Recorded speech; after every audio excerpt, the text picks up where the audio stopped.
bringing you the absolute best stories across the ag industry. You're now tuning into How I Built This Ag Business, an original series by AgSwag. Hey everybody, welcome to another episode of How I Built This Ag Business. Today we have Mitch Evanson on with Meristem Crop Performance. For everyone who doesn't know, Meristem is one of the fastest growing crop input companies in America right now. To sum everything up, Meristem saves farmers up to 30% compared to traditional market prices with their highly efficient crop input market strategy. So with that, I'd like to welcome Mitch to the show. Thanks, Jordan. Thanks, Kevin. Yeah, you being here. To preface this, let's kick it off by saying Mitch and Rob were in my living room at one of my condos in Kansas City when they first started this with a plan. Mitch laid out the plan. I was really intrigued and interested, and then COVID kind of came about, and Mitch and Rob executed the plan anyway and still went forward and just, executed. And I think they've set a great example for my son to see a business start from the ground and really fulfill all the things that they had set out and said they were going to do. I'm involved in so many ag tech startups that it sounds really good on paper and there's a lot of great ideas, but when it comes to execution, a lot of things tend to fall short or don't quite happen. But I definitely tip my hat to be able to grow their business and really have just been people of their word and followed through on everything they said they were going to do and now made it happen. So I'm excited to do this. I'm excited for your guys' growth and what you've had happen, Mitch, and all the best to you and Rob on this whole thing. So love to hear a little bit more and tell us how it kind of got started. Well, thanks, Kevin. That's very flattering. Appreciate that introduction. As far as getting started, we just overbuilt given the consolidation we've seen at the farm gate. And, we saw about 50% of the acreage now is being custom applied by infrastructure owned by the farmer. That created a great opportunity to take some links out of the supply chain. Our opinion's always big. If you're big enough to steward the product from a fertility and input standpoint, and you have all the infrastructure to shepherd it, you should have the same opportunity to buy like a retailer. And we focused very heavily in on a given customer segment that had the ability to add their own value on farm. And that's the segment we went after. Unfortunately, our assumptions were right. That was a segment that had been somewhat under addressed. There have been multiple companies trying to do it. We went at it a little different way. And like you said, that first time we met, Kevin, I'll never forget it. You said businesses are not one in the back room of a country club. They're made where the action happens at the farm gate. And that's I totally agree. And I told Jordan, I said, okay, Jordan, you've got some good examples here. You've seen, like I said, you've seen probably 30 or 40 ag tech startups come across our plate in the last 5 years that we've been somewhat involved with. I said, now, what do you see any difference on the Mitch and Rob front over here with Meristem?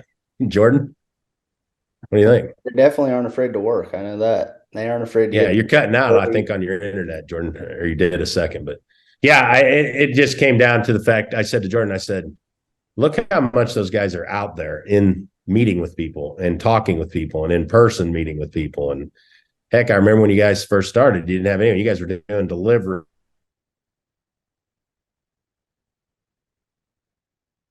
And you were taking it to the farm when they needed it. People needed emergency. Yeah, I mean, just so many ag startups, and we see. I mean, they got a great idea. Just don't want to get out there and do the hard things, And I think a lot of them. I'm not saying all, but some of them. There's a lot of complexity in what happens at the farm gate, and I've always compared it to like a pharmacy. You might be able to buy all your medication online, even though you can't. But if I had the keys to a CVS pharmacy, I could walk into it I wouldn't know what to give myself. It would all be there to be readily available. I wouldn't know how to use it. I wouldn't know how to take it. I might do myself great harm. Crop inputs are no different. They need the same stewardship and expertise as a pharmaceutical product. So the ability to do that via social media and the internet, that knowledge transfer just couldn't happen through an electronic medium. It took boots on the ground, face to face, a lot of new innovation coming into the market. Well, with new innovation, there's no expertise. So when there's no expertise, it takes a lot of one-on-one training and educating on new practices. And we felt the best way to do that was sitting at the business table with the farmer. Yeah, makes sense. Makes sense. And you guys have extensive background. In farming, give us a little on you and Rob. Kevin? No, I was just saying, tell the listeners a little bit about your background and maybe a little brief on Rob's. And, you guys are from the ag community and you have farms and you know the lay of the land pretty well. So, yeah. Yeah, we're both Midwestern farm kids. He grew up in Ohio. I grew up in Indiana. We both have deep roots in agriculture. I still farm in Indiana myself, even though I live in Minnesota. I try and keep an operation going in Wabash, Indiana. So we've had strong connectivity to the farm since birth. Both of us have ag degrees, he from Ohio State, me from Purdue. And we started our career off in sales and marketing and have been there for the last 30 plus years. Yeah. Yeah. And I think that helps as well. I mean, I just think that a few key ingredients, like I said, I think having some ag background and experience and knowing the culture is highly important. And, being able to get out there and make a connection with the actual farmers and the farm family and be willing to work. I mean, be willing to put in those hours, those long road hours. How much road time did you have in the last couple of years, man? Oh, I wouldn't even try and estimate the amount of road trips that have been done in the last 4 years. Yeah, I remember talking to you guys. I mean, you guys went right through COVID. I think you both got COVID a couple of times, didn't you? Oh, yeah. Had it a few times. Yeah, we never slowed down during COVID. It was actually a bit of a benefit to the business. While everybody else was hunkered down, we were still out there beating asphalt, meeting with farmers that were comfortable to meet with us. Yeah, I remember at that time didn't want to meet with anybody, but those that wanted to meet, we met with them. I remember a couple of times you guys passed through Kansas City and you're like, "Hey, you want to go to?" I was like, "Nah, I'm good, man. I'm good with you two. I know you guys have been out meeting everybody under the sun." So yeah, that was funny. So yeah, hey, but you're right. There's just no substitution for hard work. No, for sure. So what are you guys up to now, employee wise? I know you've been hiring quite a bit. I don't know. We're tickling 50. Wow. Yeah. That's awesome. So, and I know tons and tons of acres you guys are on. So that's been a tremendous story there. Jordan, what do you have for some questions? Yeah. I guess what was probably like the hardest part of the business to this point? Was it like getting on your first few acres? Was it like really taking the business to scale? Like you're on acres and then, okay, let's really take this to scale and get on a lot of acres. What was kind of like the hardest point along this journey so far for you guys? Operating capital. We started this business literally out of my checkbook. We never took on any venture capital money. We did take on a investment from one other company for 40% of the equity in the business. But outside of that, we have not been flush with operating capital. So, our first recorded sale was in 2019. This year will be close to 100 million. Being able to keep money in place to fuel that growth, that's where the anxiety has been the greatest. The plan was solid. Disrupting that supply chain has been much easier than I thought it would be. Finding the capital to continue to fund the growth, that's been the biggest challenge. We've done it. We're debt free. We have a line of credit. We have no long-term debt, but we are not flush with cash. Yeah. If Constantly. we were a status quo business and our CAGR was 3 to 5%, it'd be a different story. But when your CAGR is 125% growth, keeping up with that type of growth takes a lot of capital management. That's what I try to hold the reins back on Jordan a lot of times on this AgSwag thing. I mean, I know you wouldn't think that it would be, but you get a lot of, there's some people putting in, 6-figure orders. And when you're trying to juggle all that on a 30, 60, 90-day billing cycle, and some of them are that getting 6 figures is out of your pocket until that sale is paid for. That's what I tell Jordan. I'm like, man, I don't know. We're just getting, and I'm with you. Yeah, that grow's great as long as you can manage like you said, that financing side of it. It can be a little tricky because, especially when you're doing it like you and I are doing it, trying to do it out of our own checkbooks and our own pockets, and it's tough. And I know it's a lot of farm families. That's the same way they have to do it. So, yeah, makes it difficult. So, but that's been the toughest one, Jordan. Executing the business. Where did your guys' easy? Yeah, where did your guys' business model change? I know, like at the beginning, you wanted a pretty small team, and you've been pretty small to this point. When did that change for you? Like, I think at the beginning you're like 15, 20 max is all you wanted employees. You wanted to stay pretty lean, but are you guys just so busy you gotta service everybody? Yeah, the market's really driven our headcount growth.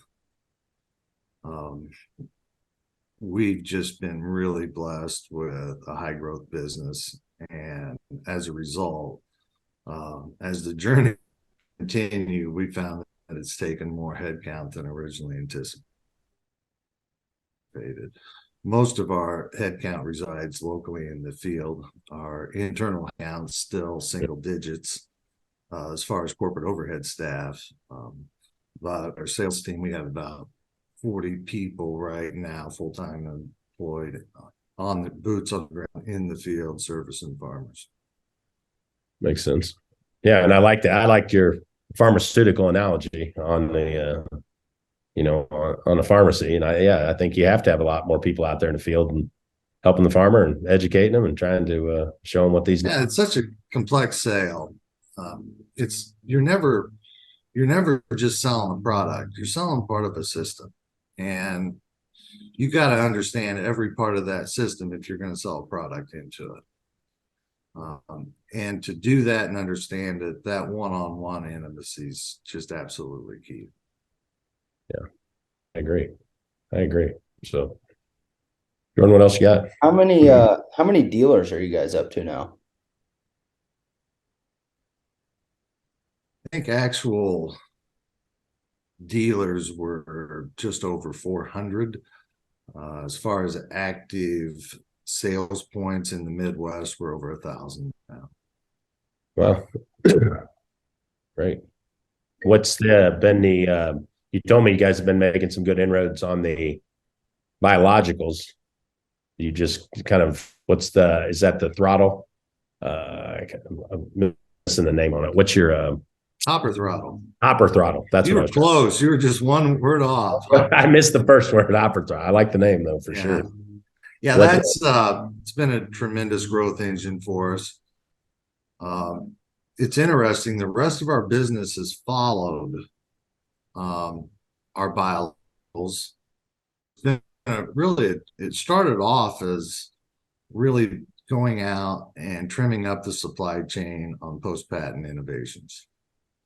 Real simple play.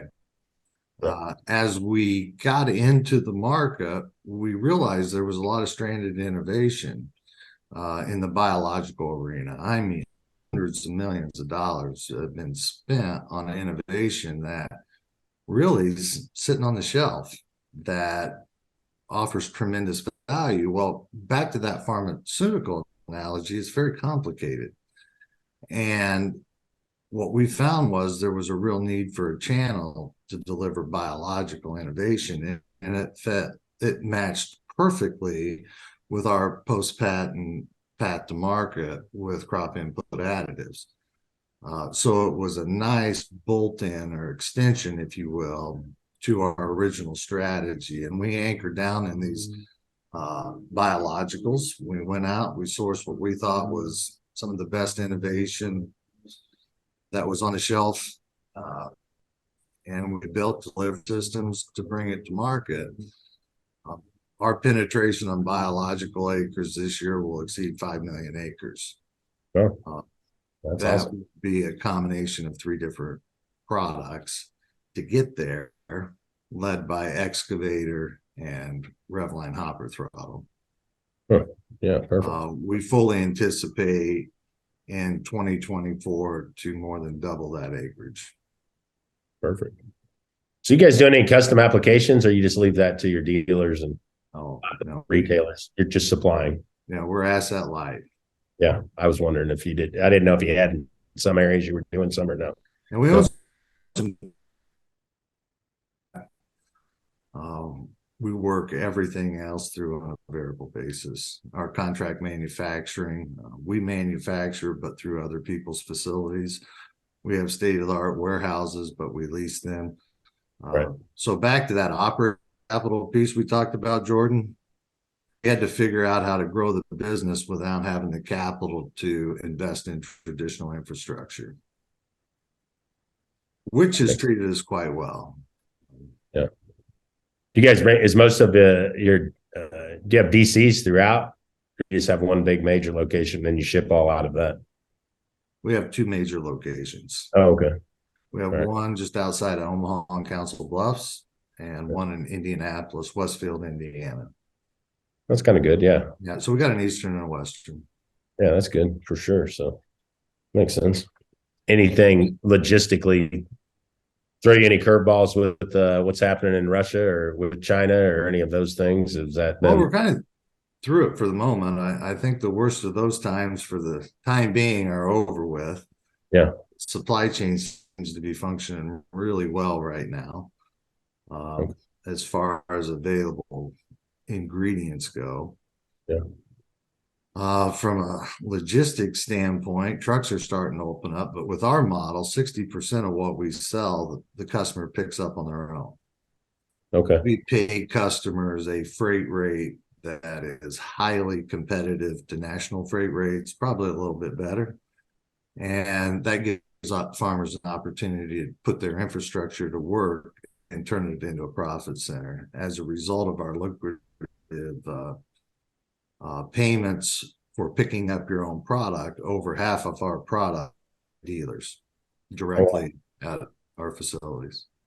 Yeah, right from the DCs. Yeah, that's good for sure. And that really helps from a customer satisfaction standpoint. When you're working with LTLs, you have no control over who's in that seat. When the farmer comes and picks it up themselves, the order is always loaded right, it's always accurate, and everybody's happy. I could see that being it. Yeah, we've seen that with a lot of the the people we've invested in. It always comes down to board meetings about transportation and not getting delivered on time, like you just said, all the craziness that goes. It was our biggest risk when we started the company was unreliable deliveries. And right. I got to thinking one night, the market's that tight for freight. Farmers own a lot of freight. True. It's just turning it into a profit center for farmers to come pick up their own products. Right. And that takes out that unknown factor on who's driving the truck. Very true. Yeah. I like that. I like that a lot. So for certain. Jordan? Yeah. So what, I guess what do you think is like put you guys kind of on the map compared to a lot of these other companies? I was at Info Ag last week, and some higher ups at Simplot were talking, and they had a slide up, and it was their competitors, and you had your obvious Nutrien, Mosaic, Wilbur Ellis, and then I saw a Meristem logo. I was like, that's interesting. I've never really seen a startup probably in the last 10 years being talked about with these bigger companies like this. What do you think What do you think is really putting you guys on the map to where they're noticing you guys as a competitor compared to a lot of these other startups out there?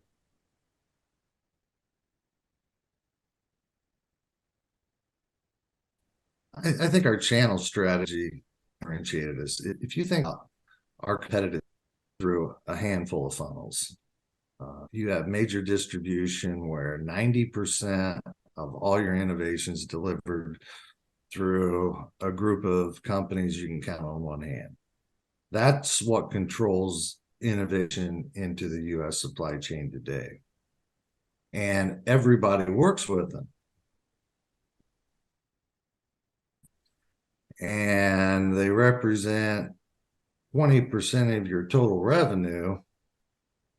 You got to do what they tell you to do because you have no other path to market. Meristem doesn't work through that channel.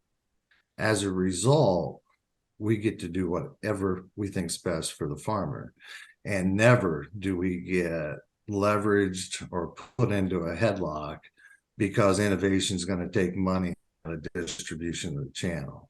We focus on the farmer first. And that is a lot different because when you go out and you operate in a channel that is completely controlled by a handful of players, and then you have one player come in and disrupt that whole play and you can't control them, that's scary. Yeah. It's very scary.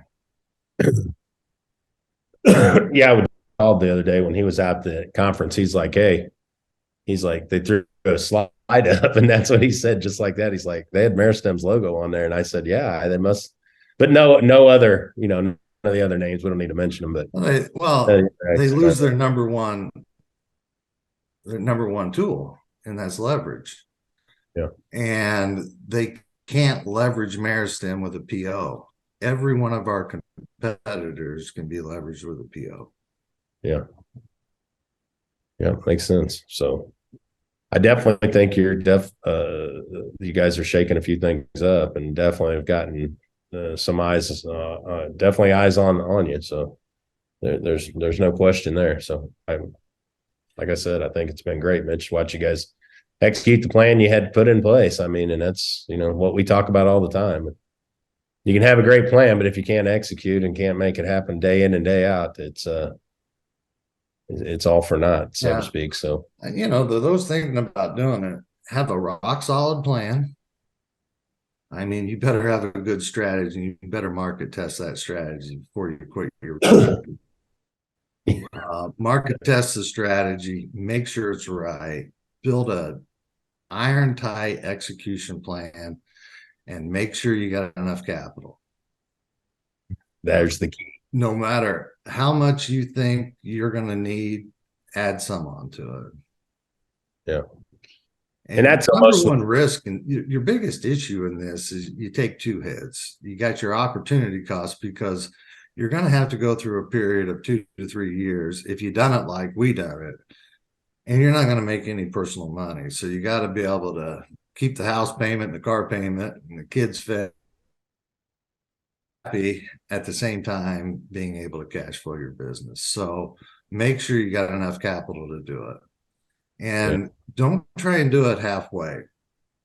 I see people all the time say, well, I'm going to keep my real job and I'm going to do this on the side and someday it's going to work. Well, you'll never execute your plan doing that. You're just kidding yourself. If you're going to do it, do it. And just have enough capital to execute your plan. I had told Jordan before, the bigger money people that I was with in Chicago and others, if someone came to us with a pitch and they presented it as part-time, we never invested. We just never invested. And I know that's tough because we have seen some people, just try to do things on the side, like you said, part-time, but it's just very, very, it's insanely difficult because, you're going against people that are doing it full time, and you have to give yourself a legitimate chance. Just like you said, you have to have the money and the capital and you got to go all in, so to speak. Big, bold bet. Yeah. You got to roll the dice. There's no way to start you can't de-risk a startup.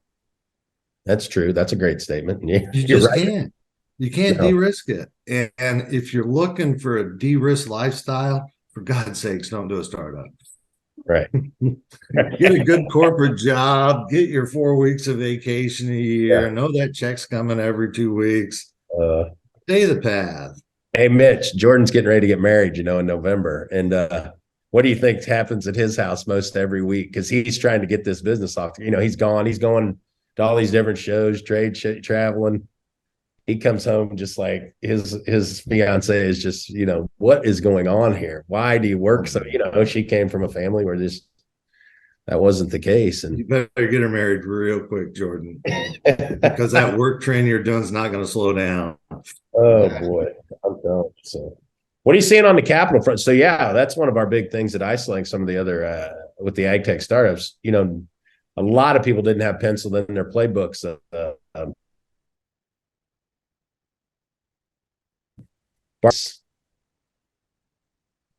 This is kind of nuts. What are you seeing? What's that? I've heard some guys have farm lines of credit that are plus 8% now. Yeah. Have bumped.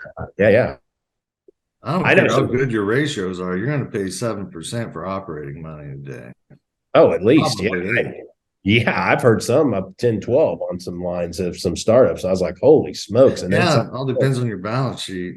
Yeah, and they signed the note, and I was like, oh my goodness, this could get nuts in a hurry. So yeah, it's the cost of money has definitely changed the game for a lot of people, I think, and be interesting. Well, you just got to pray the market's going to take the price increases. That's true. I agree. That's all you can do on it. So because there's no way of getting around it. No, absolutely not. If you can't price in the cost of money, then you probably don't have an executable plan. True. I would agree. So, Jordan, what other things we got from? Where did you guys see the best results on like customer acquisition side of things? Like, where were you really picking up a lot of clients? I noticed you guys don't go to a whole lot of trade shows, or you might now, but you really haven't to this point, maybe because of COVID. But I still don't really see you guys at a whole lot now. Is it more just on-farm visits, or? Yeah, it really is. I mean, the reason I've never seen us there before this year in any presence, we didn't have money to do it. Yeah. So our revenue generation happens at the farmer's table, So we always, if you look at the Midwest corn and soybean market and you look at the size of it, and you look at the number of operators that are participating, you can get to an unbelievably high amount of the corn and soybean acreage if you know 4,000 farmers. Our focus has been to get to know those 4,000 farmers individually. And I heard a great piece of advice once, and Jordan, we've talked about before, and I remember talking with Mitch and Rob early on. And I said to you, I remember Jordan saying, like, I really, I think these guys have it, and I think that they're going to make this happen. Is a lot of people want to go out and hunt with a shotgun or a big wide net, and they start a business. And that is crazily expensive to back that. Like, it is crazily expensive to try and start a brand of something shooting with a shotgun. And I remember talking to Mitch and Rob, and I felt like they definitely had a rifle approach, hunting big game with rifle. They plotted it. They planned the tree. They stalked. They knew who they were going after. They knew their numbers. Yeah, you knew your numbers. You knew exactly what you needed to do. You knew the target market and who you had to get to. And I think you guys executed that hunting with the rifle like champs. And that's where you just see a lot of companies, and we could name names, but we don't need to. They go out and you see they have massive boosts at Commodity Classic or at Farm Progress and their ag tech startups, and they're pissing through hundreds of millions of dollars.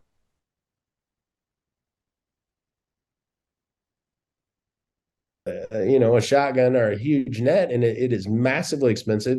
And at the end of the day, I'm just not sure, you keep a lot of the fish that end up in your boat. I just not sure and that's where I said, I knew you guys had a targeted approach. I knew you were going to strategically try to hunt with a rifle, which is definitely, in my opinion, for getting off the ground and starting. I think it's the whole key. And, you think about it, year one, it was just me. And the first year we broke even and I sold 29 customers and didn't pay myself. Yeah. That's year one of a startup. Yeah. You're right. You're You absolutely. don't take any pay. A victory is somebody that'll give you more than 60 seconds on the phone. Right. And you just go out there and you grind. The startups are built in base hits. True. Very true. They are not built on home runs. Somebody might get one sometime, but we built this one farmer at a time. Our customer concentration is so small. We don't have all our business housed in 5 companies. You know, we got 1,500 farm customers, and that it distributes pretty well across those. So it's a different model, a different way to get to the business. You're never fully exposed to that home run. Again, it comes back to there's no one player that can leverage their way into running your business. Right. Makes sense for sure. So I think it's a great, like I said, it's a great textbook lesson for anyone looking to do an ag startup, especially in agriculture. I mean, I think you guys have nailed it. So we'll see. A lot of future left, Kevin. A lot of future left. I hear you, but I like the way it's starting off. I like the first 4 years been pretty well, good. it's just because you can go back to what my grandpa always told me. I mean, you guys did the hard things. You came to hard decisions and you did the hard things. And, you know, most people, a lot of people don't do that, Mitch. They just don't do that. I mean, they come to a fork in the road and they look to take the little bit of the easier, you know, side and throw money at something. And unfortunately, that doesn't work so well. It doesn't seem like. So I think hard work will trump capital. I spent a lot of time talking about operating capital, but I think there's enough case studies out there right now that all the operating capital in the world don't mean squat if you don't execute. Yeah. Yeah. No, I agree with you for sure. So that's the thing we were. Go ahead, Jordan. I was gonna say, did you find it hard to like stick to your plan and, like you said, just keep hitting base hits and not pivot the business model and swing for the fences? Was that hard for you to do, or? No, we were so thin on resources, we never took any big risks. Yeah. I mean, we never went for any big home runs because we didn't have the capital to do it. So we always stuck with just build it one farm at a time. And when the business was healthy enough to add a headcount, we did. And we didn't have any pot of money to dwell out of. All the money we put into this business, we had to generate the margins and reinvest them. We never had that big outside kick of cash. As a result, we always remained disciplined. And I give a lot of that discipline the credit that we didn't have any money. True. We couldn't make stupid mistakes. One stupid mistake and it was over. Yeah. Yeah. No, I think that's the key. I mean, just one foot in front of the other, inch by inch, grind it out. And, you know, it's not going to be sexy or fast, but I think in the end, you're going to see what happens here. So, I mean, I think you guys are going to prevail and come out with something really good. So what's the next few steps for Meristem? Well, you'll see our hopper throttle franchise really take on. By 25, anything you offer today as a liquid seed treatment, we'll be able to deliver through a biocapsule. We'll be able to deliver your fungicide, your insecticide, your SDS control, your white mold control, your cyst nematode control, all your biological options that go in furrow. Anything that currently goes through an in-furrow system or a liquid seed treatment, we should be able to, by 25, give the market an option to do everything through the planter box. Interesting. So when you buy the planter box, you'll have the ability to buy your F&I, your fungicide, insecticide, which you buy now in liquid. You'll have the opportunity to get your inoculant, which you buy liquid today. So those 3 things that are running through a soybean treater today, boom. we can put them into the biocapsule and deliver them with our talc graphite fluency system. Liquid starters will be able to deliver concentrates that we are delivering concentrates today, Upshift C, that completely eliminates the need for liquid starter fertilizer. The innovations that will come through the planter box will include cyst nematode control, SDS control, white mold control. So all the pests and diseases we're currently trying to address synthetically with liquid, we'll be able to replace through the biocapsule. When you do that, you take immense costs out of the supply chain. Yeah, I was going to ask you, what does that mean to the farmer? Bottom line, kind of, they're going to see a lot cheaper. When you look at our easier line hopper throttle today, if you went out and bought all the components individually in it, you're over $50 an acre. I got a little puppy here wanting attention. Yeah. If you buy Revline hopper throttle, it's $14. So what did we just do? We took $36 an acre out of the cost of production for the farmer. It took out all the need for all the hassle of over treating those soybeans and dealing with the liquid, the feed for over treating the beans. As a result, we just went in and delivered $50 of innovation for $14 an acre.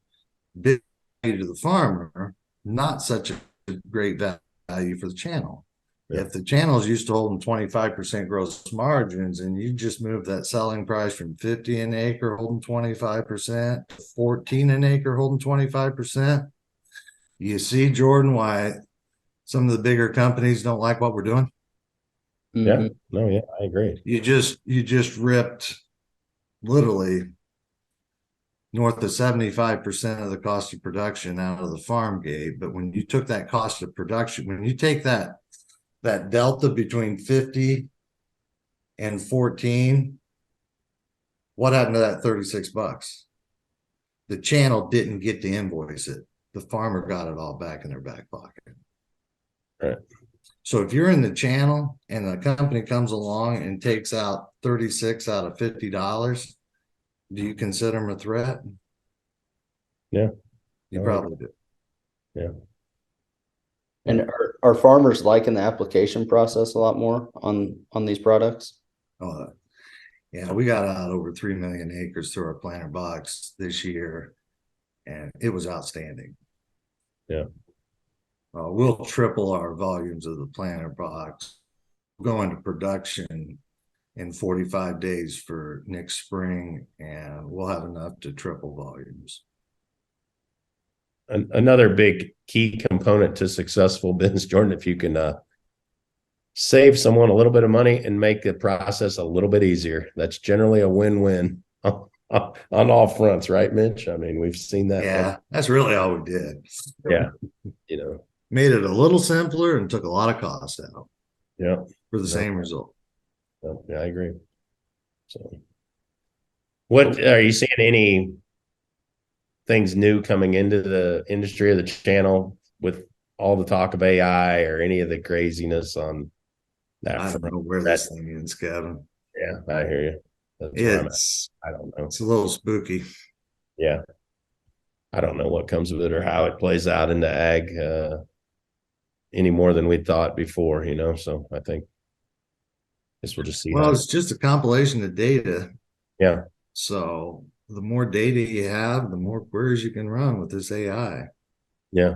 No, I agree. So we'll see how farm specific it ends up getting. I suspect that's where we're all headed. It'll probably get as specific as the farmer wants it to get specific. Yeah, you're right. You can write a script, I guess, as much data as you're going to put in is what you'll get back. So yeah, very true. Very true. So Jordan? I think that's about all I had on my end. So yeah, heck yeah. Mitch, anything we missed that we should have talked about or didn't have Rob to talk about? No? If you want to do a startup, be ready to work 7 days a week, 16 hours a day, and make sure you got enough operating capital to get you to break even and making money. That is truly the answer. That's not the one anyone wants to hear, Mitch. People don't want to hear that one, really. So no, well, that's been our experience. There's probably better ways to do it, but that's how we've done it. And honestly, it's what we've heard as we've done these podcasts. We tried to do these podcasts as a way to just give back to rural America and, have some of the successful people on and successful families who have started out of their own pocket and really made it happen. And man, most all of them tell a similar story with their grandfather, their dad, and how hard they had to work and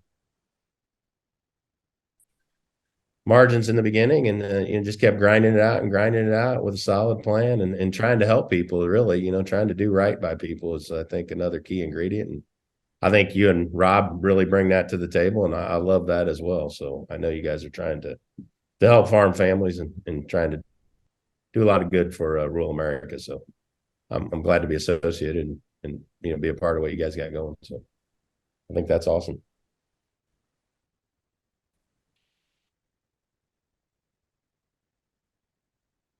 Oh, we'll be there in January.